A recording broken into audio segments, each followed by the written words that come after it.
Good whānau? Okay. Sorry, I forgot to do this. Katie's got you. Sorry. Okay. Yeah? Cool. Well, morena koutou katoa. Today I am announcing that I am running for the co-leader of the Green Party of Aotearoa, New Zealand. Times are tough, but they do not have to be. I want everybody who is listening to know that it is all of us who get to choose our future if we find our common ground, organise and make our dreams a reality. We've done that twice, against all odds, in my home and community of Auckland Central. And now we've done it in Wellington Central and in Rongotai too. We know that we are in the middle of a climate, inequality, biodiversity and housing crisis. All of these are interconnected, and they didn't happen overnight, nor did they happen naturally. These crises are the direct result of decades of political decisions that have prioritised the vested interests of a few, looking to extract exorbitant profits over the needs of people and planet. Those decisions have always been delivered with an air of inevitability. They have been dressed up in slogans about the so-called balance that we have to find between environmental fundamentals necessary for life on Earth and so-called good economic opportunity, as our new Prime Minister put it so callously this Tuesday at question time. But this trickle-down, climate-shredding economy is man-made, and it can and it must be remade. This time last year, we were in the thick of clean-up efforts with the Auckland anniversary floods. Cyclone Gabrielle was yet to hit. And we saw what worked. It was the community. Neighbours helped neighbours. Marae and community hubs opened their doors. There wasn't means testing nor arbitrary assessment of who was deserving. Resilience was once again proven to be a community trait, not a commodity that one can buy off of the shelf. Now I got to tell you, there is far greater leadership out there in the community than I believe that there has ever been contained within the halls and walls of supposed power. That power running through the veins of everyone in this country is where this place gets its hope of legitimacy from. And the people in here forget that at their peril. I am a proud member of the Green Party of Aotearoa, New Zealand, because we understand this to our very core. We understand that to confront the crises of our time, it is going to require cooperation at a scale unlike we have ever seen before. We understand that the necessary transformation of our economy and of our systems isn't going to come from top-down vested interests that this government represents. So after conversations with all of my caucus colleagues, party members, family and friends and many people that I admire and respect, I'm stepping up. And I am asking everyone across this country to realise their power to do the same. Because bad things happen when good people stand idly by. This government has a clear, cruel agenda. Whether it's attempting to rewrite our history and trample the rights of tangata whenua, pouring fuel on the fire of the climate crisis, or knowingly magnifying inequality, I see no plan whatsoever for a unified, happy, green Pacific nation at the bottom of the world. But I do see that imagination, that potential, and the seeds of that vision every single day in our communities. I have contributed to our movement as a hard-working, researched radical who wants a livable planet, wealth tax, rent controls, healthy rivers, and a guaranteed minimum income for all.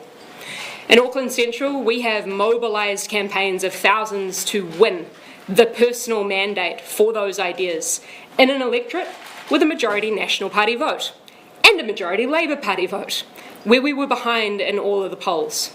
And both times we have grown the Green Party vote, and we will continue to do so. I've also proven my ability to work with people across the aisle, to grow our movement and to change hearts and minds without compromising on values. Whether it's extending protection in the Hauraki Gulf, creating a fund for candidates with disabilities in general elections, saving Tamaki Makoto's iconic St James Theatre, regulating student accommodation for the first time, protecting urban trees, legalising drug checking, or organising to get through COVID-19 and climate change charged weather events, I have proven that we can not only mobilise, but win concrete change. So today, I am announcing that I want to do that at scale, alongside Marama Davidson as co-leader of the Green Party of Aotearoa, New Zealand. We will grow, our green branches and provinces across the country to run local campaigns and implement local solutions above and beyond the election cycle. We will support local champions who embody our kaupapa and elect more Greens to local government at next year's local body election. We will continue to grow our Green Party caucus as the leading movement of the political left, and ultimately, we can lead government. Just over 6 years ago, I stood in the chamber and delivered my maiden speech. I said then and there that if I can accomplish one thing in my time here, I want to change people's awareness of what politics really is. Because if we can change that, then everything else can change. I wanted to ask people to look critically at the reality around us, to look at our culture and our society and our economy, and to ask ourselves if those systems are just and fair. And if not, who profits from that unfairness and who pays the price for that injustice? So this year, as with every year since 2016, it is my job to work to remind people of our shared power, to organise our communities to transform our world. No one person can do this alone. So mark my words when I say that we are going to build the biggest green movement that any of you have ever seen. And we are going to change our world for the better. Because after all, grassroots organisation like that is the only thing that ever has. Any questions? You consistently said that you didn't want a job. Sorry. You consistently said that you didn't want a job. Why did you change? Look, I came here to represent my communities, and I have spent the last few days talking to my communities, talking to my caucus colleagues and talking to those in my community who I admire and respect, and they've asked me to stand up. As I've just said, I'm also asking all New Zealanders across this country to reflect on their talents, their skills, their experience and their capacity to step into their power and to stand up too. Because the necessary transformation to meet the challenges of our time is not going to come from one person. Jason? You said you want to be, you want to lead government essentially, meaning the Greens will be around the ministerial table, not just in confidence supply, but leading the government. That's a hugely ambitious task. Do you have what it takes? How are you going to get there? We're going to get there by continuing to grow our green movement. We have consistently demonstrated that we have the capacity to attract incredible talent to our ranks with a range of experience out there in the real world. We will continue to attract that talent to our ranks. We will continue to grow our Green Party caucus, and we will command that power inside of Parliament at some point in the future. That's the point. That is what I am here to do. I have demonstrated my capacity over the last several years to contribute to building that movement, and we will continue to do so. Katie? Considering that, where do you see the Greens' relationship with Labour going? Because we've been in government, it's been with Labour as the major party, so how will that work? Look, I think it's abundantly clear to any New Zealanders out there that the legacy parties are just that. They do not represent the future of this country. I am in the Greens because I strongly and vehemently believe that our future involves us confronting the dual crises of climate and inequality. And we've proven and we've shown as the Greens that we are putting forward evidence-based policies that reflect the values of most New Zealanders, and we will continue to do so. Katie? Do you have the support of all of your caucus colleagues? Did you seek that before putting your name forward? As I've just said, I have spoken to all members of our caucus, all of our MPs, but it is not my place to divulge private conversations. Brady? You described yourself as a radical in the speech. Do you see that as in any way alienating sort of more in the centre-left of party membership or people you're trying to appeal to? I describe myself as a research radical, and it will come as no surprise to anyone here that I really do my research, and I really do value about myself that I seek to put forward evidence-based solutions. And, I will argue and debate with anybody on the propositions that we put forward. I very strongly believe that the Greens are the leading left-wing voice in our Parliament. When it comes to, describing oneself as a radical or otherwise, I believe that radical change at this point is necessary to confront the challenges of our time. Tinkering will no longer meet that threshold. Are you running unopposed? What will speaking up mean for you as a politician in terms of that extra responsibility that you have to take on? Look, I have spent the last 6 years working within our communities to organise to meet challenges at a really local level.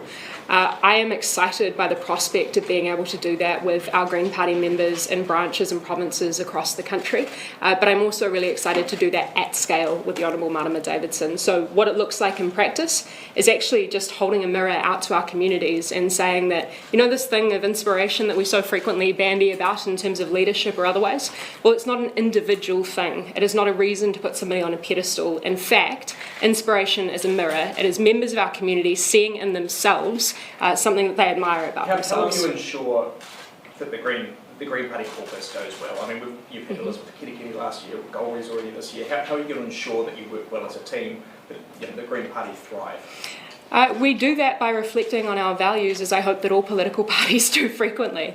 We do that through consistent movement building. We do that through regularly doing our utmost to meet the challenges of our time by organising and by galvanising, by reflecting on the evidence, but also by building that team. And we have, as James said on Tuesday, an incredibly fresh-faced caucus. We have a group of people with diverse experience and skills who have come to this place to represent their respective communities. So it's going to take time to bed that in. But I'm really excited as I look around our caucus table at the talent that we have. James, Ben. if you are successful, you'll succeed James Shaw. Have you given any thought to how you would like to lead the party differently to James? Is it going to be a continuation, different style, different policy? What will change?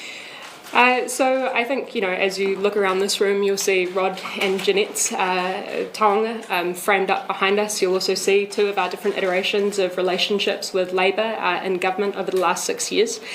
And I think you'll also reflect on the fact that every single one of our co-leaders who've led us in the last 30 years that we've been a formalised political party have been different from the other. I really admire about James the fact that he is a consensus builder and that he has managed to win concrete change that has survived a change of government. What I bring to the table is not only that consensus building, but also I think that capacity to mobilise our communities, as I've amply demonstrated in, for example, Auckland Central. Given the fact that you want to lead the first Greens government, can we say that you want to be Prime Minister? This isn't about me, Jason. It's about the movement. It is about all of us working together to get to that place where we have the strong green movement necessary to implement that policy change. You're the head of that movement, which is the Prime Minister's job. I think you'll find that I'm running for the co-leadership, not for me myself. Prime Minister then, co-Prime Minister? I'm not interested in positions in much the same way that I've foreshadowed with all of you here. Yeah, I've been asked to do that by my communities who I represent, and I am asking all New Zealanders across the country to reflect on their power, to step into positions where they too have the opportunity to lead, because that capacity for leadership I think is pretty ill-defined actually by what we frequently see with political party leaders in here. Right, Melinda Davidson wasn't able to commit to the full term, committing going to about a year. How does that sort of factor into any of your decision making? I got to say that I understand that that was potentially a bit of misunderstanding. As far as I am aware, in the conversations that I've had with Marama, is that she will be leading us through the 2026 election. Katie. What's your relationship with Marama like, and how would you two work together as co-leaders? Marama and I have a wonderful working relationship, as I have had with her as my boss for the last 5 or 6 years. And obviously I've had ongoing kōrero with her about what this may look like, but again, it's not my place to divulge those private conversations. What kaupapa are you particularly keen to progress?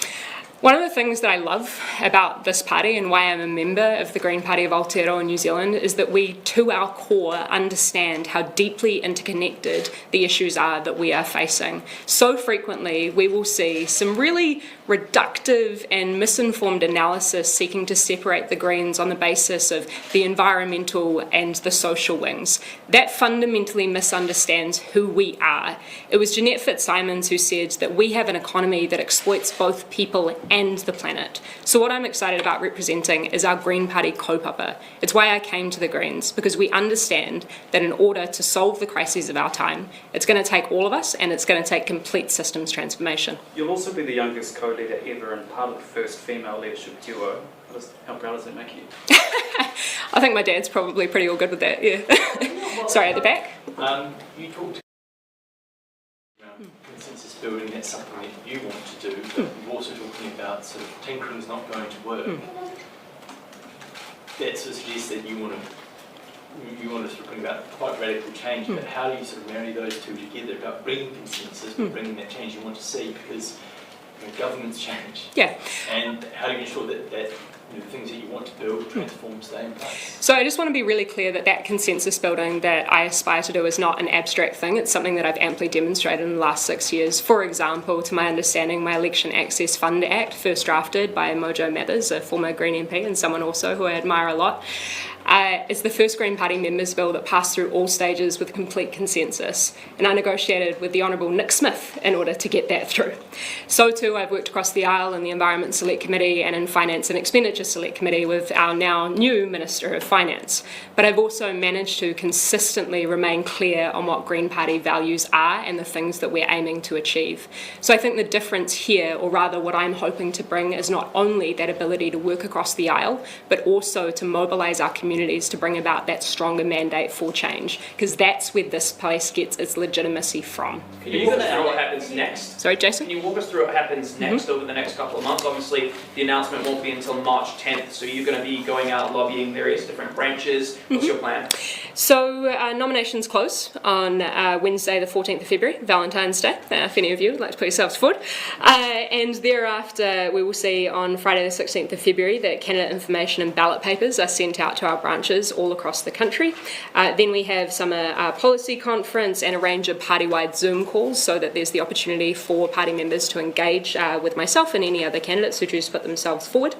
Then we have the period for branches to hold their internal discussions, and ballot papers from those branches will be returned on Friday the 8th of March by 12 noon. And then we will see that a new co-leader will be elected, obviously with that democratic mandate, on Sunday the 10th of March. And are you expecting a challenge from within caucus or maybe even without outside caucus? Look, I have said that I have spoken to all of my caucus party colleagues, but I'm not going to divulge the content of those private conversations. When it comes to the Green Party and members out there, we've got thousands of members, and I think many of the press gallery have, pointed out quite amply that we're not always super predictable, but we are incredibly democratic when it comes to those processes. So at this point, I couldn't tell you what's on other people's minds. What I can tell you is that I'm here to represent my communities. My community has asked me to stand up, and that's what I'm doing today. Are you going to outshine Chris Hipkins and become kind of de facto leader of the opposition?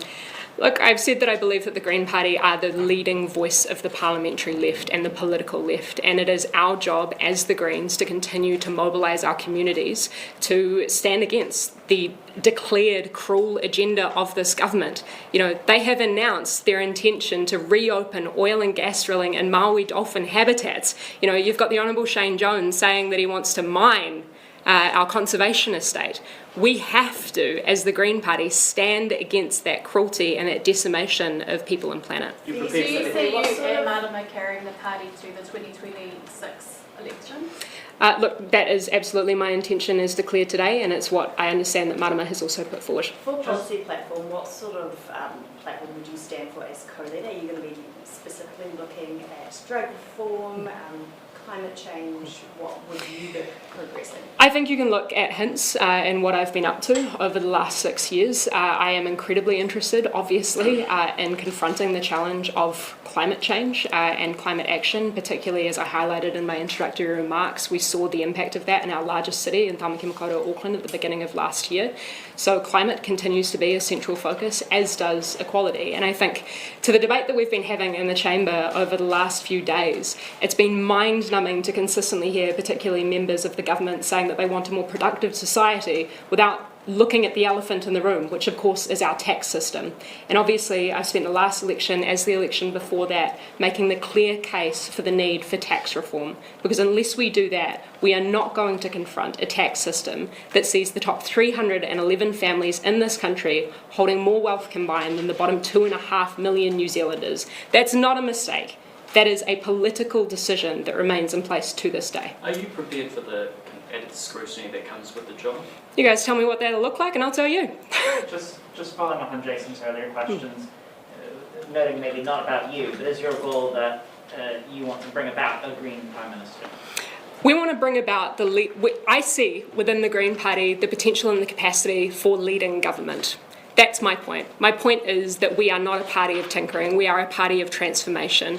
And when I talk to members of our community up and down this country, I hear and I see very clearly immense frustration with tinkering when they were promised transformation. Only the Greens can be trusted to continue to push for and to win concrete gains on that necessary transformation. We have never been willing to compromise our values on that. So Labour aren't going hard enough. You've been talking about how you're not here to tinker. The Greens are the voice of the progressive left, and the Labour no longer the voice of the left. I'm not here to speak on behalf of the Labour Party, but I am here to tell you that I felt, as I said, throughout the 2023 election, that I felt very, very strongly, as did many members of our community, that the rhetoric of transformation was met with a reality of tinkering, and that is not good enough. There is a reason that I am a member of the Green Party of Aotearoa New Zealand, because we represent the now necessarily radical transformation. Surely that's a reflection on the Labour Party in itself, though, isn't it? Sure. So you don't think Labour's up to it? Sorry, Benedict? You don't think Labour's up to it? I'm in the Greens because I believe in our kaupapa, I believe in our people, and I believe in our capacity to organise and to mobilise to get the necessary radical change across the line. You've yet to hold a ministerial portfolio. If you were to make a Greens government, would there be any you're interested in? Look, that is ultimately a matter for our caucus and whatever kind of negotiating space that we're in at that point in time, how the numbers fall and otherwise. What I can tell you is that over the next 3 years, I will be focused, should I have the privilege per our party membership in the upcoming vote, that I will be working with the Honourable Marama Davidson to build our movement to get us into a position where we have the capacity to negotiate to form that government. James called himself a pragmatic idealist. Are you an activist or pragmatist? I mean, I guess we all have to define ourselves, don't we? That's why I put forward that I believe that I am a well-researched radical. I also believe that I could absolutely have that label of pragmatism attributed to me, as I've amply demonstrated in my many legislative and regulatory achievements over the last few years. Just on a lighter note, what would co-leader Chlöe mean for boomers? Benedict, I have never repeated that terminology since actually, funnily enough, I was heckled by Todd Muller, who then obviously was the climate change spokesperson for the National Party, during a reading on the Zero Carbon Act, where I was making the point that we had thousands, tens of thousands of young people, rangatahi, across our country mobilising in the streets, and they weren't being heard by those who occupied positions of power. So I hope to continue to do what I have done over the last few years, which is to unify people and to work towards intergenerational necessary change. If you become co-leader, would you want the climate change portfolio that James used to hold? How important is it for a co-leader to have that one? So I can say that it's pretty clear, based on the work that I've done over the past few years, and for example, the Environment Select Committee. Mark, you of all in the press gallery will probably be across the Zero Carbon Act, the disseminating view, the minority view that I put in during the Select Committee stage there, where I made a really clear case for us to not only have the Independent Climate Change Commission, but for it to have a status more like the Reserve Bank, that is to require kind of binding targets to be put on the government when it comes to those climate budgets. So I'm a nerd and a policy wonk when it comes to the detail of this stuff, and I'm really, really passionate about it, but those conversations will be for caucus. The Reserve Bank is independent. Are you sure you could have, the willpower to be hands-off when there's an institution like that making the decision? You're talking about the Independent Climate Change Commission. Well, I mean, the model that I was speaking to is that the Reserve Bank, as I put forward in that minority view, occupies a position of effectively being seen by many politicians, obviously, to hold that expertise external to the politics of the day. My case in that Environment Select Committee minority view was that we should see the Independent Climate Change Commission holding a similar status to the Reserve Bank, still being independent, but being able to say that this is the window that politicians must operate within. Do you mean like legislatively independent, i.e. it goes through Parliament, or just don't touch it as a sort of a matter of a rule of thumb? Well, yes, I believe that it should be independent. That's the point. Again, if we're looking to get into the policy detail of this stuff, more than happy to have an offhand with you, Jason. It's pretty well documented about the abuse that women especially get in Parliament. A lot of Green MPs have been experiencing that abuse. As leader, what would you do to try and tackle that? It's a really good question. It's one, if I'm honest with you, I've been reflecting on a lot over the last few days, but obviously in light of events over the last few months and years. I think that the abuse that parliamentarians are subjected to, especially women and especially women of colour, is something not only for one individual party leader or co-leader, but also something for members of the press gallery and something for all members of this institution of Parliament to reflect upon. I have been quite concerned by the direction of travel that I've seen in the past month alone, where we have seen that what once might have been considered conspiracy fringe theories are put to members of parliament as legitimate questions and then legitimised in the form of clickbait headlines. That then takes those theories and that harassment into a space of legitimacy and mainstream. And I think that that's something which, again, all of us have to hold responsibility for. And reflection is all well and good, but we do have some of the most powerful people in this building. Do you think there should be something politically done about this? Oh, there needs to be so much more leadership in this space, absolutely. And I think that there is the opportunity for greater consensus, or at the very least discussion, on what it is that our parliamentary leaders can do here. Just following up on Anna's question there, what can you give examples of those sort of conspiracy questions that you've seen in the last month that you've seen legitimised? Yeah, I can tell you that on Monday I was asked about something which had been circulating Twitter, which was demonstrably untrue, and then transcended into a mainstream media headline and resulted in a lot more abuse in my inbox. Can you give us a bit of a timeline in terms of when exactly you decided to throw your hat in the ring? I mean, it's no secret that James Shaw wasn't going to, stick around. Had you been thinking before he announced his resignation that you would put your hand up? Nah. I can say that, look, again, as I've said before, I am not going to divulge private conversations. James himself has always been really clear about the fact that he wanted to take us into government and safely out the other side.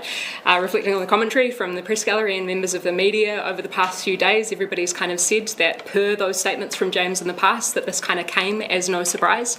But ultimately, the point for me is that I have spent the last few days speaking to members of my community, speaking to my family, speaking to my friends, speaking to caucus colleagues, and it's become abundantly clear that the time is now. Is there actually, Friday. in terms of those, just in terms of those conversations, was that kind of just following on from what Anna was talking about?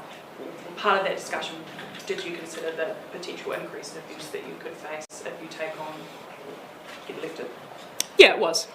Yeah, Friday. Just following on Anna's point, do you see there being any space for more protections for MPs? I take the point that needs more leadership in the space to change sort of social discourse about these issues, but do you think that you can do more to protect parliamentarians, or at least your own MPs? Yeah, I think that this is a nuanced discussion, because when we're talking about measures that we may undertake in order to protect parliamentarians, one thing that I'm concerned about is that we err more towards separation from the accessibility that I've always really valued about the way that our democracy operates. I would far prefer that our leaders use their cultural capital and their position of leadership to be really clear about the behaviour that they expect and to model that behaviour as well.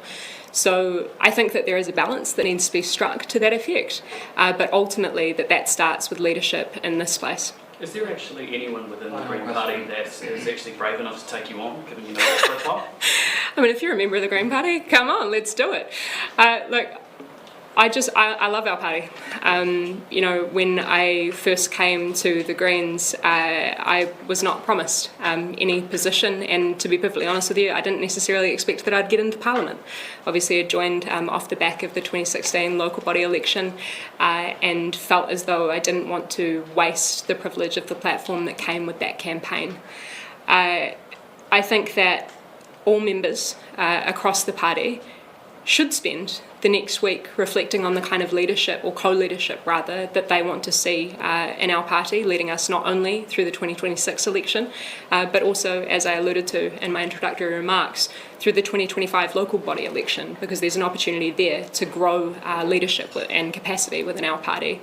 So, yeah, it's up to the members, and we love democracy around these parts. Cool. Thank you all so much.